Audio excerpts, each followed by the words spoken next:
دیکھو اگر میں کہیں سے آلو خریدتا ہوں، اس کو خوب اچھی طرح سمجھیں، اسلام میں اور غیر مسلم میں فرق کیا ہے.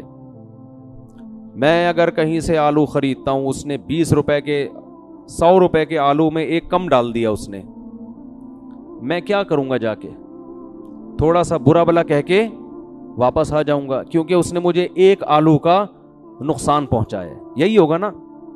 اللہ کہتا ہے نہیں، وَيْلٌ لِّلْمُطَفِّفِينَ، تباہی ہے ان لوگوں کے لیے جو ناپ تول میں کمی کرتے ہیں.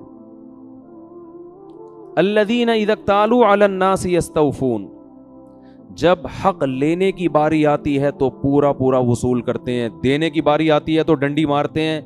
أَلَا يَظُنُّ أُولَٰئِكَ أَنَّهُم مَّبْعُوثُونَ، انہیں پتہ نہیں ہے کہ آخرت میں ان کو اس جرم کا اللہ کے سامنے حساب دینا ہے. تو یہ جو نافرمانی کر رہے ہیں، یہ کسٹمر کی نافرمانی بعد میں ہے، یہ اللہ کی نافرمانی پہلے ہے. تو جہنم کی آگ کی سزا اللہ نے اپنی نافرمانی کی وجہ سے رکھی ہے، آلو کم دینے کی وجہ سے نہیں رکھی. دیکھو قتل کی سزا قرآن کیا بیان کرتا ہے، وَمَن يَقْتُلْ مُؤْمِنًا مُتَعَمِّدًا فَجَزَاؤُهُ جَهَنَّمُ، جس نے ایک ایمان والے کو جان کر قتل کیا اس کی سزا کیا ہے؟ جہنم کی آگ میں پھینکوں گا جس میں وہ بہت طویل عرصے رہے گا. وَغَضِبَ اللَّهُ عَلَيْهِ، اللہ کا اس پر غضب بھی ہوگا اور اللہ کی اس پر لعنت بھی ہوگی، اور بہت بڑا عذاب اللہ نے اس کے لیے تیار کر کے رکھا ہے. سوال پیدا ہوتا ہے اتنی سخت سزا تو مقتول بھی نہیں دینا چاہتا اپنے قاتل کو. بھائی اگر مقتول کو زندگی دی جائے اور کہا جائے اس نے تمہیں قتل کیا تھا تو تم کیا سزا؟ وہ کہے گا عمر قید میں ڈال دو، اس کو بھی قتل کر دو. یہی کہے گا نا، اس سے اتنے پیسے لے لو. وہ یہ کبھی نہیں چاہے گا کہ اس کو ایک طویل عرصے کے لیے آگ میں بولو پھینک دیا جائے. تو مذہب یہ کہتا ہے کہ تم نے لوگوں کے حقوق ادا کرنے ہیں اللہ کے کا حق سمجھ کے، لوگوں کا حق سمجھ کے نہیں، بلکہ کس کا حق؟ بولو، اللہ کا حق سمجھ کے. جو لوگ زکوٰۃ نہیں دیتے، قرآن کہتا ہے یکنزون الذهب والفضة ولا ينفقونها في سبيل الله فبشرهم بعذاب أليم يوم يحمى عليها في نار جهنم فتكوى بها جباههم وجنوبهم وظهورهم. سونے چاندی کے ڈھیر رکھے ہوئے ہیں نا گھروں میں، خواتین کے پاس کتنا زیور ہوتا ہے. بہت سی خواتین کا زکوٰۃ نکالتے ہوئے جان نکلتی ہے. ارے اتنی زکوٰۃ، ارے اتنی کہاں سے دیں؟ جس خدا نے تمہیں اتنا نوازا ہے، زکوٰۃ وہی نکالتا ہے جس کے پاس اضافی ضرورت سے زائد چیزیں ہوتی ہیں. سال میں ایک دفعہ اللہ تم سے تھوڑے سے پیسے مانگ رہا ہے، خوش دلی سے دینا چاہیے. اے اللہ اتنا کہ ہم تو ڈبل دیں گے. کیسے؟ میں دیکھتا ہوں بعض خواتین کو پیشانی پہ لکیریں، یہ کیسے نکالیں بھائی، کیسے؟ یہ تو بہت زیادہ ہو گیا. تو اللہ کیا فرماتے ہیں جو لوگ زکوٰۃ نہیں دیتے، میں اسی سونے اور چاندی کو پگھلا کر ان کی پیشانیوں کو داغوں گا قیامت کے دن، اور کہوں گا ھذا ما کنزتم لانفسکم، یہ ہیں وہ خزانے جو تم نے اپنے لیے جمع کر کے رکھے تھے. اب زکوٰۃ غریب کا حق ہے نا، کیا خیال ہے؟ غریب سے اگر کہا جائے کہ اس نے تمہیں زکوٰۃ نہیں دی تھی، تم کیا سزا تجویز کرو گے؟ وہ کہے گا 2 تھپڑ لگا دو اس، یہی کہے گا نا. نہیں آ رہی بات میرا خیال ہے. وہ کبھی اس پہ راضی نہیں ہوگا کہ اس سونے اور چاندی کو پگھلا کے اس کی پیشانی کو داغا جائے، یہ گرم کر کے اس کی پیشانی پہ ڈالی جائے. وہ کہے گا بھائی یہ اتنا بڑا جرم نہیں ہے. لیکن اللہ کہے گا جرم اس لیے ہے کہ زکوٰۃ غریب کا حق نہیں ہے. زکوٰۃ کس کا حق ہے؟ میرا حق ہے. میں نے پیسہ دیا ہے تو مجھے اس کا ٹیکس دو، میرا شکر ادا کرو. اور میرا شکر ایسے ہوگا کہ جن غریبوں کا رزق میں نے اپنے ذمے لیا ہے وہ اسی طرح لیا ہے کہ کسی کو براہ راست دوں گا، کسی کو تمہارے ذریعے سے دوں گا. تو اب تم دو. اس لیے علماء کہتے ہیں جب ہم غریب کو زکوٰۃ دیتے ہیں تو اصل میں غریب اللہ کا وکیل بن کے قبضہ کر رہا ہوتا ہے، دے اللہ کو رہے ہیں. جیسے میں نے کسی کو پیسے دینے ہیں دکان پہ، قرضہ چڑھا ہوا ہے، فرض کرو آپ نے مجھے پیمنٹ کرنی 1 لاکھ روپے، میں کہتا ہوں یار وہ ڈائریکٹ جا کے راشن والے کو دے دو، میرا قرضہ چڑھا ہوا ہے. چڑھا ہوا نہیں ہے، ایک مثال دے رہا ہوں. ٹھیک ہے نا, آپ جا کے ڈائریکٹ اس کو دے دیں تو اس کا ہاتھ ہوگا, اصل میں وہ کس کا ہاتھ ہے؟ میرا. وہ میرا نمائندہ بن کے, وکیل بن کے قبضہ کر رہا ہے, آپ مجھے ہی دے رہے ہیں, ورنہ آپ کو اس سے کیا واسطہ, وہ کون ہے, آپ کا راشن سے کیا تعلق بھائی. تو اللہ تعالیٰ بھی ہم سے پیمنٹ مانگتے ہیں, بھائی میری پیمنٹ کا ٹائم آ گیا, مجھے دے دو. اگر تم شکر ادا کرتے ہو نا, مانتے ہو کہ پیسہ میں نے دیا ہے, تو نکالو پیسے. اے اللہ کہاں عرش پہ جائیں ہم تجھے دینے کے لیے؟ نہیں آ رہی بات, میرا خیال ہے. اے اللہ ہم عرش پہ جائیں, ہم کہاں جائیں؟ کیا بیت اللہ جا کے خانہ کعبہ میں ڈال دیں؟ آغا خانی لوگ تو ڈال رہے ہوتے ہیں نا, وہ اپنے ان کو باباؤں کو دے رہے ہوتے ہیں, اور کچھ لوگ نٹی جٹی کے پل پہ جا کے کچھ پرچیاں ڈال رہے ہوتے ہیں, پتہ نہیں وہ سمجھتے ہیں اللہ تک پہنچ جائے گی یا حضرت فلاں تک پہنچ جائے گی. اللہ نے سمپل طریقہ رکھا ہے. اللہ فرماتے ہیں مجھ تک پہنچنے کے لیے مجھے دینے کی ضرورت نہیں ہے, کچھ میرے نمائندے اور وکیل ہیں دنیا میں. اس نوعیت کے جو غریب تمہیں مارکیٹ میں نظر آئیں, کوئی بھی نظر آئے تو بس وہ میرا نمائندہ ہے, اس کو پکڑا دو, نہیں دیا تو میں نہیں چھوڑوں گا تمہیں. سمجھ میں نہیں آ رہی بات؟ تو دیکھو اسلام اور غیر اسلام میں فرق یہ ہے کہ مسلمان مخلوق کا حق ادا کرتا ہے اللہ کا حکم سمجھ کے. عبداللہ ابن مسعود رضی اللہ تعالی عنہ اپنے غلام کو کوڑے مار رہے تھے. غلام پہ کیا کر رہے تھے؟ بہت سختی, ماتحت تھا, بہت ٹھکائی لگائی اس کی. آپ صلی اللہ علیہ وسلم نے دیکھ لیا, فرمایا للہ اقدر علیک منک علیہ, اے ابن مسعود تجھے جتنی اس غلام پر اللہ نے قدرت دی ہے نا مارنے کی, اللہ کو تجھے سزا دینے کی قدرت تجھ پر اس سے بھی زیادہ ہے. اب دیکھو اللہ کیوں سزا دے رہا ہے؟ بھائی غلام کو اگر کوئی زیادہ زیادہ مارے گا تو گورنمنٹ سزا دے گی نا, کہ بھائی جتنا اضافی مارا ہے تو آپ کو بھی اتنی. وجزاء سیئۃ سیئۃ مثلھا, قرآن کہہ رہے جیسی برائی ہے اسی کے بقدر بدلہ ہے. تو 3 کوڑے مارے تو 3 کوڑے لگ جائیں. ایسا ہی ہونا دنیا کا یہی اصول ہے نا. ارے کسی نے آپ کے ایک تھپڑ مارا تو قرآن آپ کو اجازت دیتا ہے کہ جتنی اسپیڈ سے مارا ہے اتنی اسپیڈ سے آپ بھی اس کے رکھ دیں, وہاں پہ لے جا. اجازت دی ہے قرآن نے. بہتر ہے کہ معاف کر دیں, لیکن اگر مارنا چاہتے ہیں تو ایک مارا ہے تو پھر 2 مارنے کی آپ کو اجازت نہیں ہے. جتنی انگلیاں اس کی چھپی ہیں اتنی ہی اسپیڈ سے آپ نے بھی وہاں کیا کر دینی ہے, چھاپ دینی. ٹھیک ہے نا. ایسے نہیں مارنا کہ کل وہ اخبار میں آ جائے.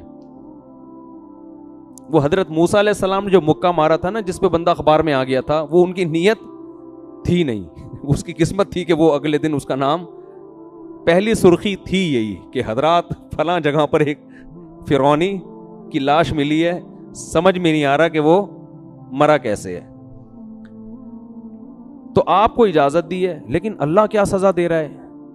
عبداللہ بن مسعود رضی اللہ تعالی عنہ کو نبی نے فرمایا, حضرت عبداللہ بن مسعود نے نا وہ آزاد کر دیا غلام کفارے کے طور پر, کہ جو میں نے زیادہ اس پہ زیادتی ہو گئی ہے تو اس کا کفارہ کیا ہے, آزاد ہو جائے.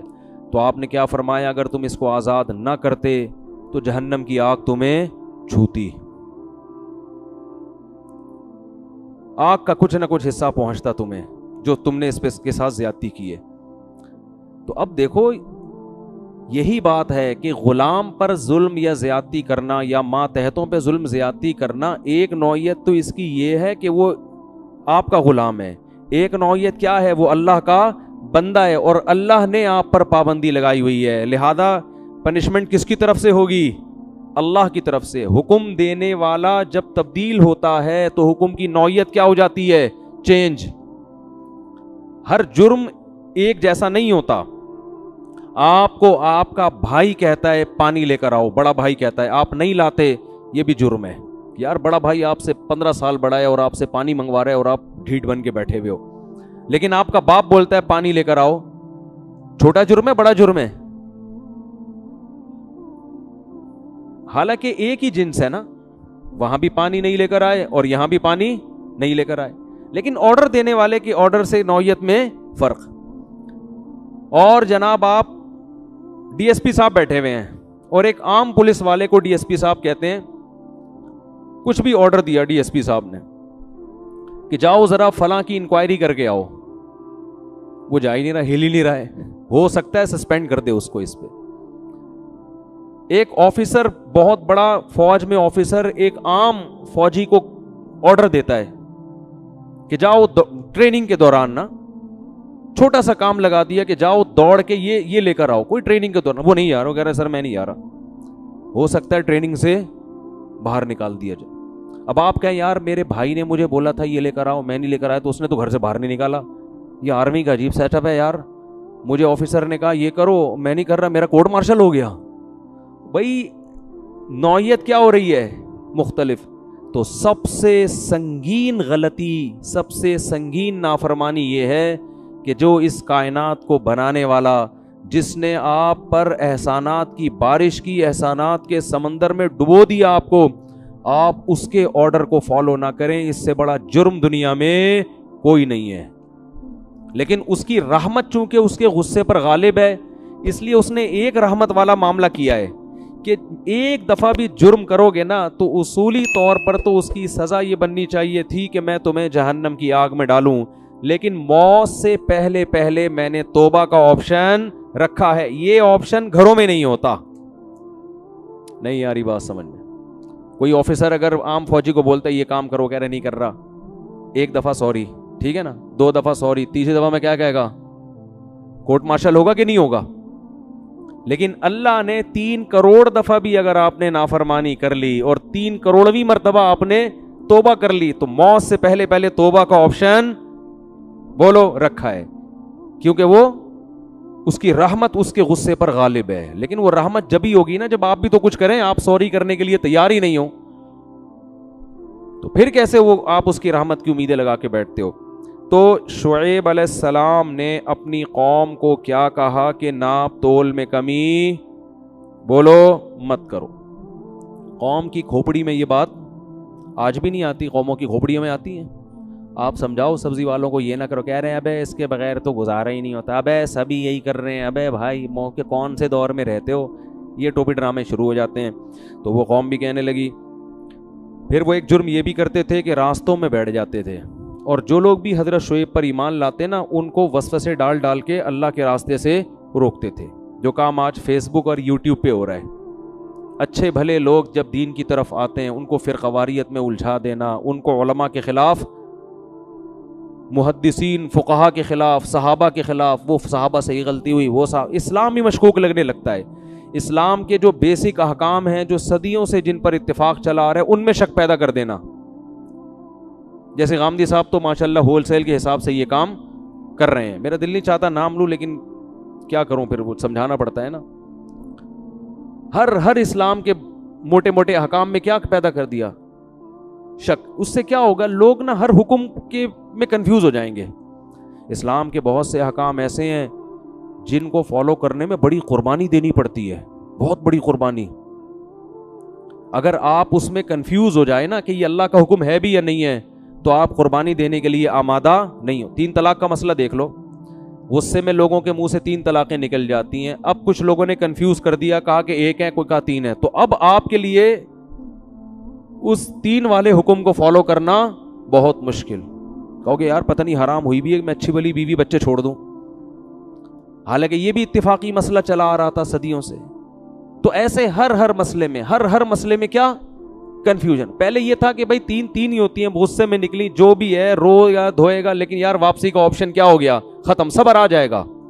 اب صبر نہیں آتا, کیونکہ فتوے دینے والے آپ کو مارکیٹ میں ہول سیل کے حساب سے ملیں گے. تو یہ جو امت کی اجتماعیت کے خلاف جو لوگ چل رہے ہیں نا, یہ بھی لاشعوری طور پر لوگوں کو اللہ کے راستے سے روک رہے ہیں. اسلام کے بہت سارے احکام میں, تراویح دیکھ لو, صدیوں سے لوگ 20 رکعت تراویح پڑھتے چلے جا رہے ہیں. اب کیا ہے, تراویح میں کنفیوژن پیدا ہو گئی, یار پتہ نہیں کتنی ہے, اس کے کلپ سنو, یہ اس کے کلپ سنو.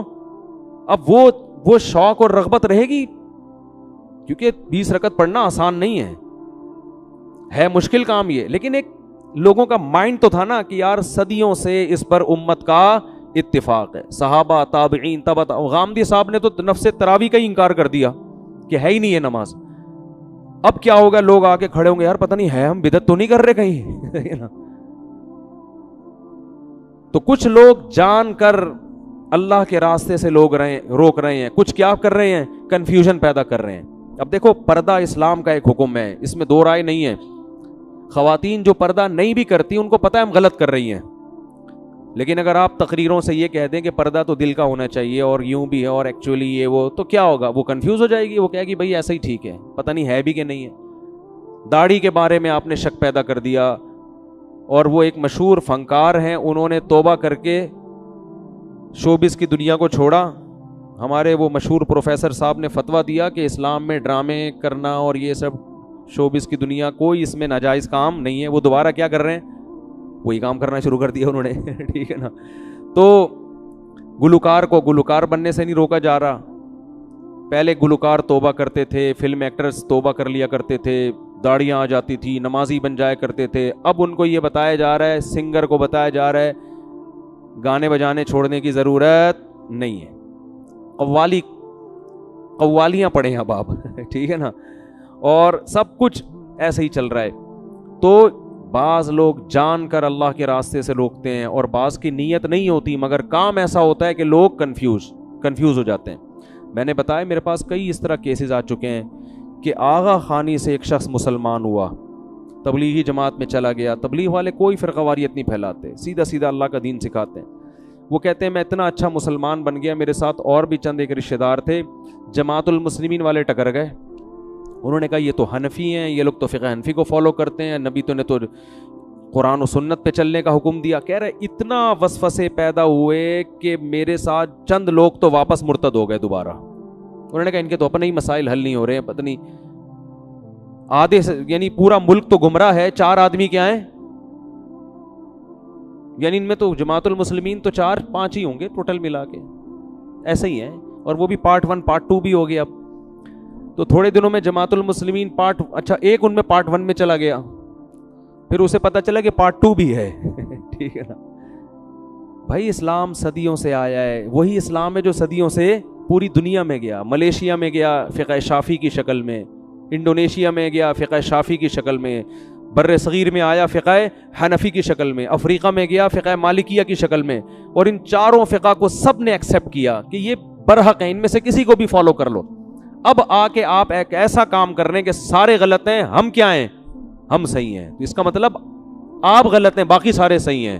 4 آدمی جنت میں نہیں جائیں گے، 4 سے مراد 4 لاکھ بھی ہو سکتے ہیں، 4 کروڑ بھی ہو سکتے ہیں، مسلمان تو اربوں میں رہے ہیں ہمیشہ۔ 4 آدمیوں کو آپ جنت میں لے جانے کے لیے لاکھوں کروڑوں کو کیا قرار دے رہے ہیں؟ گمراہ۔ تو اللہ کے راستے سے روکنے کے بہت سارے طریقے ہیں، کچھ دانستہ اور کچھ نادانستہ طور پر۔ خیر شعیب علیہ السلام کی قوم یہ جرم کرتی تھی، تو اللہ نے جب شعیب علیہ السلام دعوت دیتے دیتے دیتے طویل عرصہ گزر گیا نا، قوم پیسوں کے معاملے میں یاد رکھو لوگ مولاناؤں کی بات نہیں مانتے، ان کے ساتھ بھی یہی مسئلہ ہو رہا تھا۔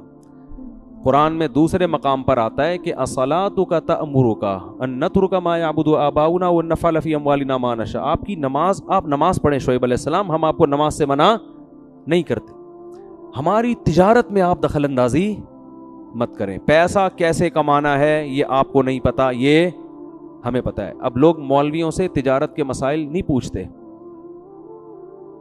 میں نے پچھلے سال نا تبلیغ کے کچھ اکابر تھے کیا ہیں، اللہ ان کی عمر میں برکت دے، پروگرام بنایا کہ ہم تاجروں کے لیے ورک شاپ کرواتے ہیں، ان کو تجارت کے مسائل سکھائیں گے۔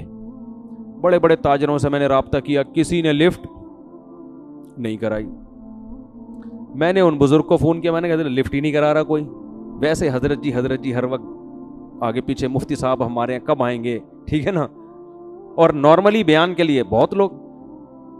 انہوں نے کہا یہ جو تجارت کے مسائل کا لیبل ہے نا یہ بڑا خطرناک ہے، لوگ یہ سمجھتے ہیں مولانا لوگ ہماری تجارت میں کیا کر دیں گے، ٹانگ اڑا دیں گے، یہ حرام ہے، یہ ناجائز ہے، اچھا بھلا ابھی چل رہا ہے چلنے دو، پتہ نہیں فیکٹری ہی نہ بند کروا دیں کہیں۔ یہ سمجھ میں نہیں آ رہی بات، حالانکہ ایسا بالکل بھی نہیں ہے۔ تو انہوں نے کہا ٹیکنیکل طریقے سے آپ ان کو یہ نہیں بتائیں کہ ہم تجارت کے مسائل بتا رہے ہیں، یہ مسائل کے لفظ سے ڈریں گے، ان کو یہ بتائیں ہم تجارت کے فضائل کی ورکشاپ کروا رہے ہیں۔ صحیح ہے نا، اسلام میں تجارت کے فضائل بھی ہیں نا، لیبل فضائل کا ہو، جیسے وہ لیبل ہوتا ہے امت کے اتحاد کا، کام کیا ہو رہا ہے آگ لگانے کا وہ بزرگ نے یہ لکھا، وہ بزرگ نے یہ لکھا، امت کو میں جوڑ رہا ہوں، ابھی عجیب طریقے سے جوڑ رہا ہے بھائی۔ تو میں لوگوں سے کہتا ہوں نا، آپ نے اپنے تمام رشتہ داروں کو گھر میں بلایا، دعوت دی، سب آ کے بیٹھ گئے، پھر آپ نے سب کے عیب نکالنا شروع کیے. میرے ماموں اس دن یہ کر رہے تھے, میرے چاچو اس دن یہ کر رہے تھے, تیرے پپا نے یہ کیا. اب جب سب میں آگ لگ گئی, کیا کر رہا ہے؟ کہہ رہے میں رشتہ داروں میں جوڑ پیدا کر رہا ہوں, فرقہ واریت کو ختم کر رہا ہوں. تو ہم کیا لگائیں گے؟ لیبل فضائل کا. ان کو بتاتے رہیں گے بھائی یہ حرام ہے, یہ ناجائز ہے. لیکن صحیح عالم کیا کرتا ہے؟ وہ یہ نہیں کہتا کہ صرف کہ یہ حرام ہے, بلکہ وہ اس کا آلٹرنیٹ بتاتا ہے. بھائی یہ ناجائز ہے لیکن یوں کر لو تو آپ کا پروفٹ بھی کم نہیں ہوگا, لیکن یہ تجارت کیا ہو جائے گی؟ جائز ہو جائے گی. لیکن لوگ بڑے ڈرتے ہیں, وہ کہتے ہیں مفتیوں کے سر پہ سینگ لگے ہوئے, یہ ٹکر ماریں گے ہمیں, ہمارا اچھا بھلا کام چل رہا ہے, دھندا چل رہا ہے, اس کا بیڑا غلط کر دیں گے. لیکن بہرحال اچھے لوگ بھی دنیا میں موجود ہیں. بہت سے تاجر پوچھتے ہیں. اب ایک پرسوں چند دن پہلے تاجر کا فون آیا کہ میرا کنٹینر آ رہا ہے, 20 لاکھ کا کنٹینر ہے, میں نے 25 میں فروخت کر دیا ہے آگے, حالانکہ کنٹینر ابھی پورٹ سے لگا نہیں ہے. بھائی یہ تو جائز نہیں ہے. نبی صلی اللہ علیہ وسلم کی صحیح حدیث ہے, کوئی بھی چیز قبضے میں لیے بغیر آپ آگے نہیں بیچ سکتے. اب میں صرف اتنا کہہ دیتا جائز ہے, وہ کہتے ہیں ابے یار یہ 5 لاکھ کا اچھا بھلا پروفٹ کیا ہو گیا؟ تیل ہو گیا. اب تو ہم کر ہی نہیں سکتے, سارے تاجر پہلے سے ہی کر رہے ہیں یہ سب کچھ. تو آلٹرنیٹ بتا دیتا ہے آدمی. بھائی آپ ایسا کریں, کنٹینر ابھی لگا نہیں ہے, آپ بیچیں نہیں, بیچنے کا وعدہ کر لیں. سمجھ میں آ رہی ہے بات؟ کیا کر لیں؟ بیچیں نہیں نا, بیچنے کا کیا کر لیں؟ وعدہ کر لیں. بکنگ کے پیسے لے لیں ایڈوانس, بے شک 25 لاکھ ایڈوانس لے لیں, کہیں ابھی میں نے بیچا نہیں ہے, یہ صراحت کریں. کنٹینر پہلے لگے گا, میرے قبضے میں آئے گا, اس کے بعد میں آپ کو بیچوں گا, اور اس وقت آپ کو یہ حق حاصل ہوگا کہ آپ خریدنے سے انکار کر دیں, کیونکہ ابھی بیچا ہے نہیں. انکار کریں گے آپ کو آپ کی پیمنٹ واپس مل جائے گی. لیکن عام طور پر ایسے موقع پہ کوئی انکار کرتا ہے نہیں. سمجھتے ہو کہ نہیں سمجھتے ہو؟ تو ایک چیز قبضے میں ہے نہیں, ایسے بیچ در یہ تو ایک قسم کا سٹا ہے یہ, اور یہی ہو رہا ہے فوریکس ٹریڈنگ میں, یہی ہو رہا ہے نا. آپ دیکھو جو انٹرنیٹ پہ ٹریڈنگ ہو رہی ہے زیادہ تر, تو قبضے میں لائے بغیر چیز بیچ نہیں سکتے. ہاں پلاٹ ایسی چیز ہے جو اگر آپ نے خرید لیا تو قبضہ کیے بغیر بھی بیچ سکتے ہیں. سمجھتے ہو کہ نہیں سمجھتے ہو؟ تو پلاٹوں کی فائل ہیں تو ادھر ادھر, لیکن اس میں بھی یہ ضروری ہے کہ خریدا ہو, آپ کی ملکیت میں آ گیا ہو, اور یہ پتا ہو کہ ہے کہاں. اب یہ مسائل کا پورا سیشن شروع ہو جائے گا, پھر میں آگے چلتا ہوں. یہ تو واعظ و نصیحت کی باتیں ہیں نا. تو خرید و فروخت کے اسلام کا ایک نظام ہے, آپ نے اس نظام کو فالو کرنا ہے. ہم انگریز نہیں ہیں کہ جیسے چاہیں تجارت کریں, وہ تو کرتے رہتے ہیں, پتہ نہیں کیا کیا چیزیں نکال رہے ہوتے ہیں. 4 آدمی کو تم یہ بیچو تو وہ آگے ہر 4 میں سے ہر ایک آگے 4 کو بیچے گا, تو ان کا بھی پروفٹ تمہیں ان کا تجھے کس کھاتے میں مل رہا ہے ان کا پروفٹ ہے بھائی. ایک دفعہ ہمارے پاس ایک صاحب آئے, ہمارے استاذ بھی بیٹھے ہوئے تھے, کہنے لگے کہ ہم نے یہ جوسر مشین بنائی ہے, ایکچولی نہیں بلکہ میڈیسن تھی, کوئی وٹامن کی تھی, کوئی ایک جنرل جو ہوتی ہے نا, ایک عام جو لوگ عام طور پہ استعمال کرتے ہیں. کہا ہم یہ اس طرح سے بزنس کر رہے ہیں کہ ہم یہ بیچیں گے جتنوں کو بھی, ان کو ہم یہ سہولت دیں گے کہ آپ نے بھی آگے 10 آدمیوں کو بیچنی ہے, پھر وہ 10 میں سے ہر ایک 10 کو, تو ان میں سے ہر ایک کا کمیشن ان 5 کو ملے گا. اب اس کی وجہ سے اس میڈیسن کی جو مارکیٹ ویلیو سے زیادہ ویلیو پہ بیچ رہے ہیں, وہ ظاہر ہے نارمل ویلیو پہ بیچنے کے لیے اس تکلف کی ضرورت تھوڑی ہے. میرے ذمے ہمارے استاذ نے لگایا ہوا تھا, ان کم بختوں کو سمجھو یہ کر کے آ رہے ہیں معذرت کے ساتھ. تو میں ان کے آفس میں چلا گیا, ان کی پریزنٹیشن جو بھی تھی نا وہ سن کر آیا میں. تو پتہ یہ چلا کہ یہ جو میڈیسن کی قیمت اتنی ہے, اضافی قیمت جو بندہ دے رہا ہے نا, وہ صرف اس چکر میں دے رہا ہے کہ آگے میں 10 آدمیوں کو یہ پہنا دوں گا اور یہ میرے پیسے کور ہو جائیں گے. اگر یہ 10 کو نہیں پہنا سکا تو یہ پیسے کور نہیں ہوں گے. تو یہ جائز طریقہ نہیں ہے. لیکن وہ پتہ نہیں فتوے بھی آپ ہر جگہ سے آج کل مل جاتے ہیں, کہیں سے ٹھپے وپے لگا کے لائے ہوئے تھے حلال ہے. تو ہمارے استاذ نے ان کو ڈانٹا کہ اگر یہ اتنی بہترین دوا ہے تو کم بختوں تو میں کہہ رہا ہوں, جا کے انسان کے بچوں کی طرح میڈیکل اسٹور پہ کیوں نہیں رکھوا دیتے اس کو بھائی. اس کی آپ پبلسٹی کریں, اس کی ایڈورٹائزمنٹ کریں, بتائیں بھائی اتنی مفید چیز ہے, لوگ خریدیں. ان کو پتہ ہے لوگ اس طرح سے نہیں خریدیں گے, اور اس کا نقصان ان کو ہوگا جو آخر میں رہ جائیں گے, جن سے خریدنے والا کوئی بھی نہیں ہوگا. یہ چین چلتی ہے ایسے, تو یہ ناجائز ہے. تو سیدھی طریقے سے انسان کے بچوں کی طرح پیسہ کماؤ میرے بھائی. جیسے ساری دنیا یہ گورے جو ہے نا کھوپڑی لڑاتے رہتے ہیں, کسی طرح سے پیسہ ہم اپنے پاس سمیٹیں, اس میں لوگ کروڑ پتی بن گئے ہیں بیٹھے بیٹھے. اب آپ نے وہ جوسر مشین یا میڈیسن 10 کو بکوا دی اور آپ آرام سے بیٹھ گئے, وہ 10 آگے 100 کو, وہ 100 سے آگے 1000, آپ بیٹھے بیٹھے نوٹ چھاپتے رہتے ہو فری پھوکٹ میں, اور پھر آپ کو کمپنی اتنی سہولتیں دیتی ہے اور یہ اور وہ, اور آپ کو پھر جب مفتی کہے گا یہ حرام ہے تو اتنا پیسہ فری پھوکٹ میں بیٹھا بیٹھا مفتی صاحب کے منہ سے حرام کہتا ہوا اچھا نہیں لگتا. پیسے کی تو بڑا نشہ ہوتا ہے, لت پڑ جاتی ہے میرے بھائی. چرس اور ہیروئن کی لت سے زیادہ یہ لت ہے. اور پیسے کی محبت ختم کرنے کا صرف اور صرف ایک طریقہ ہے, دنیا کو مسافر خانہ سمجھے, W11 سمجھے. او بھائی لٹک کے چلے جائیں گے, روکی سوکی کھا لیں گے, جگہ نہ ملی چھت پہ بیٹھ کے چلے جائیں گے, ہم نے تو لانڈی پہ اتر جانا ہے, ہم نے کون سا یہاں بیٹھے رہنا ہے. پیسے ہوں گے انجوائے کریں گے, نہیں ہوں گے تو لٹک کے سفر کریں گے, یہ بھی انجوائے کریں گے. پیسے ہوں گے پراٹھے کھائیں گے, انڈے پراٹھے کھائیں گے, نہیں ہوں گے سوکھی روٹی چائے میں ڈبو کے کھائیں گے. 4 دن میں اس کی بھی عادت ہو جاتی ہے, کوئی ٹینشن لینے کی بات نہیں ہے. گھر ملے گا سوئیں گے, نہیں تو فٹ پاتھ پہ منجی ڈال کے سو جائیں گے. اور منجی کا فائدہ اتنا زیادہ ہے, میں نے ایک بیان کیا تھا کہ بیڈ پہ سونے میں نقصان ہے, بیڈ میں نیچے سے ہوا نہیں لگتی.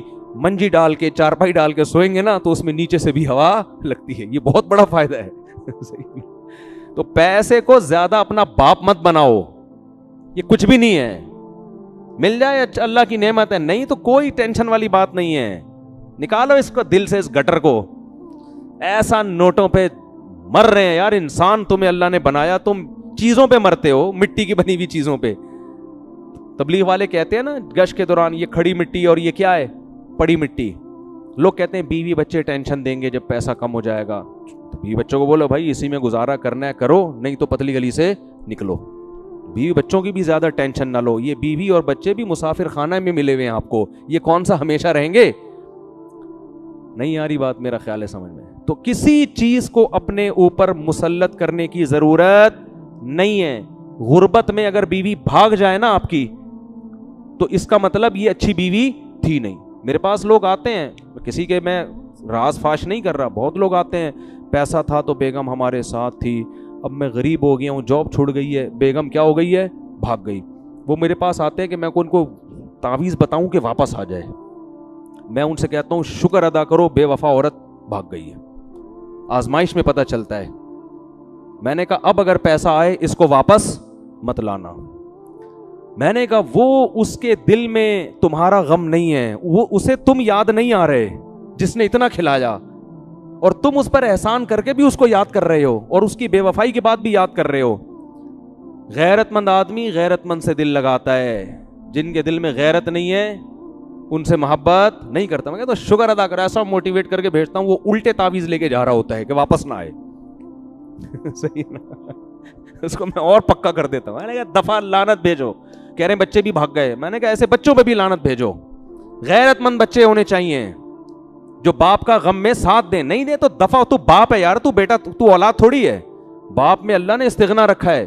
دیکھو چھوٹے بچوں کو تو محبت بہت زیادہ دو, میرے بچے میرے, ان کو لانے کی بھی کوشش. جب بڑے ہو جائیں تو اب ان کی ذمہ داری آپ کو عزت دیں, تو آپ ان کو محبت دو بشرطے کہ وہ بھی آپ کو محبت دیں. نہیں دے رہے, بیٹا ہم نے پال پوس کے بڑا کر دیا, آپ پر ہم نے احسان کیا, تمیز سے رہنا ہے رہو, نہیں تو پتلی گلی سے نکلو.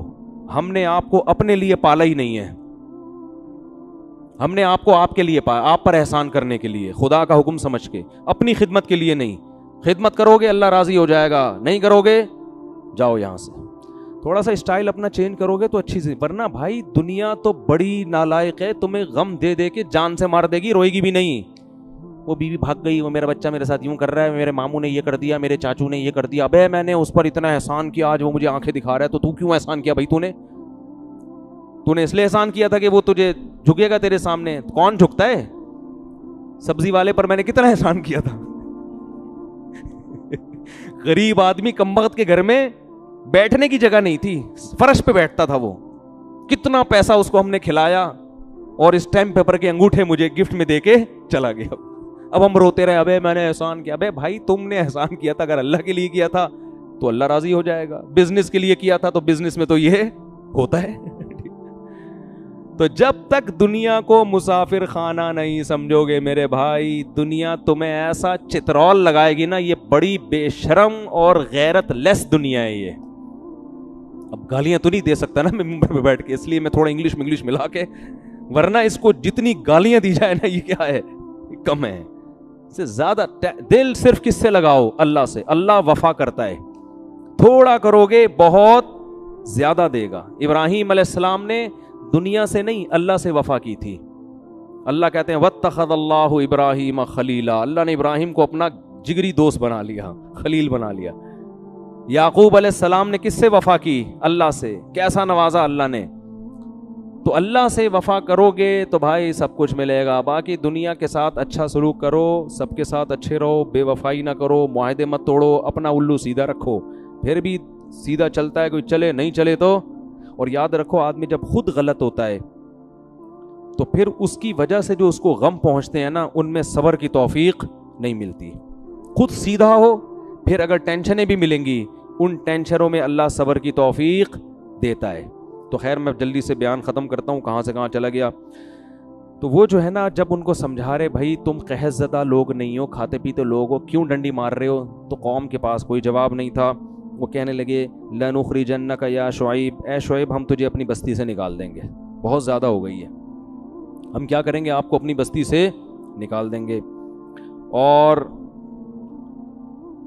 اللہ فرماتے ہیں فَأَخَذَتْهُمُ الرَّجْفَةُ، ایک زلزلے نے ان کو پکڑا ہے. فَأَصْبَحُوا فِي دَارِهِمْ جَاثِمِينَ، صبح جب اٹھیں تو سارے اوندھے منہ مرے ہوئے تھے. ناپ تول میں کمی کرنے سے بھی زلزلے آتے ہیں. جب تجارت میں لوگ خیانتیں کرتے ہیں، جھوٹ بولتے ہیں، ان سے بھی کیا ہوتا ہے، آسمانی آفتیں آتی ہیں. تو جب وہ قوم الٹ گئی، اللہ فرماتے ہیں فَتَوَلَّ عَنْهُمْ، حضرت شعیب علیہ السلام نے بستی کے قریب جا کے کہا، پیٹ پھیری اور کہا یا قوم لقد ابلغت رسالات ربی، اے میری قوم میں نے اپنے رب کا پیغام تم تک پہنچا دیا. ان مردوں سے خطاب کر رہے ہیں عبرت کے لیے. وَنَصَحْتُ لَكُمْ، اور میں نے تمہارا بھلا چاہا تھا، تمہارا برا نہیں چاہا تھا. فَكَيْفَ آسَىٰ عَلَىٰ قَوْمٍ كَافِرِينَ، اب بتاؤ میں تم پر افسوس کیسے کروں.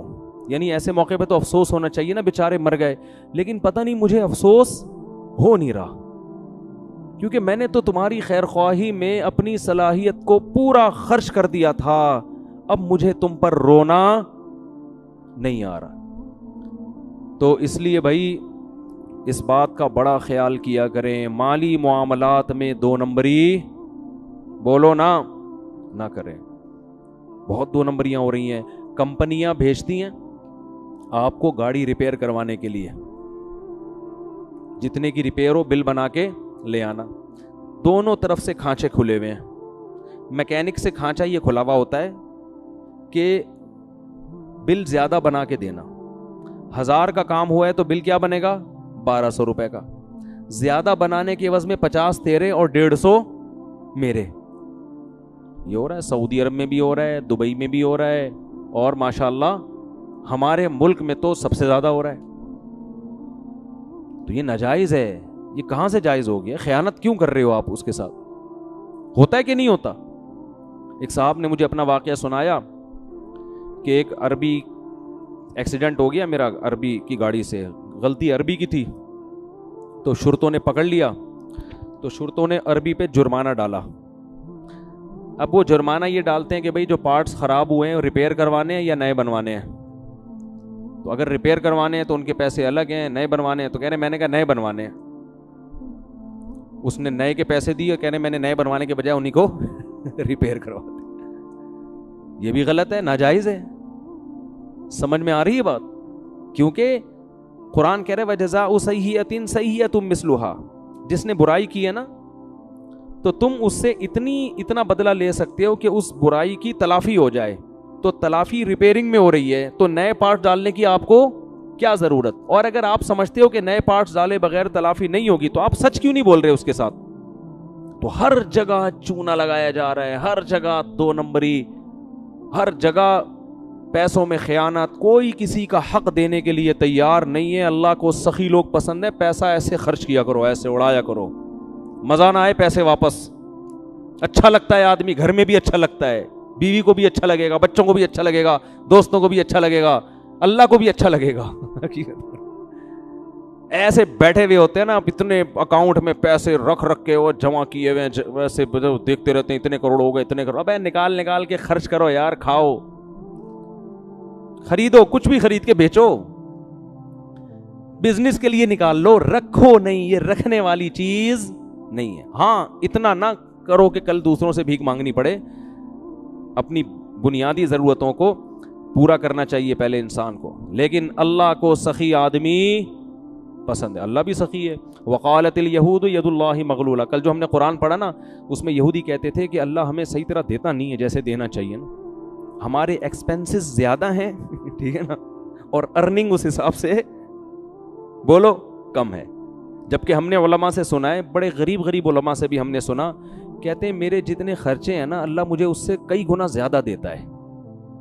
جب دل بڑا ہوتا ہے تو انسان ایسی باتیں کرتا ہے. میرے شیخ حضرت مفتی رشید احمد صاحب رحمہ اللہ تعالیٰ کی دارالعلوم کرنگی میں تنخواہ بہت تھوڑی تھی, اور پورے سال پیسے جمع کر کے نا اپنی تنخواہ سے بچا کے پیسے جمع کر کے پھر لاہور کا اپنے شیخ کی زیارت کے لیے ایک دفعہ سفر کرتے تھے. یعنی ٹرین کے ٹکٹ کے لیے تنخواہ بچا کے سال میں ایک دفعہ ٹکٹ کے پیسے بنتے تھے. اور فرماتے ہیں اس دور میں حضرت کیا کہتے تھے, اللہ نے مجھے اتنا دیا ہے کہ میری ضرورتوں سے کروڑہ گنا زیادہ ہے. کیونکہ ضرورت تو ہماری یہ ہے کہ 2 وقت کی روٹی مل جائے اور رات سونے کے لیے سر چھپانے کی جگہ مل جائے, بس یہ کیا ہے, باقی گریبیاں ہیں. کہتے اللہ نے گریبیاں 2 کے بجائے 3 وقت کی روٹی مل رہی ہے, سال میں ایک دفعہ لاہور کا سفر بھی ہو رہا ہے, یہ تو گریبیاں ہیں نا. نہیں آ رہی بات, میرا خیال ہے سمجھ. تو شکر ادا کرو گے نا, اللہ نے یار جتنا ہماری ضرورت ہے اس سے کئی گنا. ابے دیکھو افطاری پہ کیا مزہ آتا ہے یار, کتنا کچھ رکھا ہوا ہوتا ہے آج دسترخوان پہ, غریب آدمی کے دسترخوان پہ بھی کیسا پھوڑ پھاڑ کے طبیعت سے آتے ہیں جو تباہی مچا دیتے ہیں نا. آپ افطاری کے ٹائم پہ ذرا پبلک کو دیکھا کرو. میں تو کبھی کبھار اپنے گھر میں نوٹ کر رہا ہوتا ہوں نا, لوگوں کو تو جا کے دیکھنا صحیح نہیں ہے کیا کھا رہا ہے. ایک ہاتھ ادھر پکوڑے کی طرف گیا, ادھر فوراً سموسہ چیک, کیا کھائیں, سموسہ نہیں ہے بھائی, ادھر دہی بڑے کی طرف آؤ, ادھر سے چاٹ کھاؤ کے دیکھو, ابے تھوڑا سا یہ لیگ پیس اٹھاؤ, ہے بھائی. جتنی چیزیں ہوتی ہیں نا آدمی کنفیوز ہوتا ہے کہ کھانا کیا ہے, میں نے جلدی لگا ہوا ہے بس. کتنی نعمتیں اللہ نے دی ہیں ہمیں. افطاری ملے پھر رات کھانا نہ ملے کوئی ٹینشن نہیں ہے, کوئی کمزوری نہیں ہوگی. صبح سحری ملے کافی ہے, اور سحری ہمیں صرف کھجور بھی مل جائے نا, انسان بہترین صحت کے ساتھ زندہ رہ سکتا ہے اگر وہ صرف کھجور پانی پہ گزارا کرے. صحابہ کرام کئی مہینے کھجور اور پانی پہ گزارا کرتے تھے, اور بڑی بھاری بھرکم تلواریں لے کے میدان جنگ میں لڑا کرتے تھے. کھجور ہی ایسی چیز ہے جس میں اللہ نے سب کچھ رکھ دیا ہے, باقی سب گریبیاں ہیں. شربت بھی پی رہے ہیں, پھر پکوڑے بھی کھا رہے ہیں, پھر سموسے بھی پھوڑ رہے ہیں, اور یہ بھی, اور بریانی کی طرف ایک ٹن مارا, وہاں سے ٹن تھوڑا سا ادھر سائڈ پہ ٹن مار کے نہاری کی طرف آئے, پھر فروٹ چاٹ کی طرف ٹن مارا, ایسے کنفیوز ہو رہا ہوتا. اس وقت آپ کسی کے آگے سے سموسہ چھین لو. میں نے ایک گھر میں لڑائی دیکھی ہے, کیا ہوا تھا, افطاری کے وقت پر آپس میں ایسی لڑائی ہوئی ہے ایک گھر میں. وہ پہلے میں کہیں رہا کرتا تھا, وہاں کے پڑوس, کسی کا ذہن, وہ ان کا بھی ذہن نہیں جائے گا, کسی کا راز فاش نہیں کر رہا.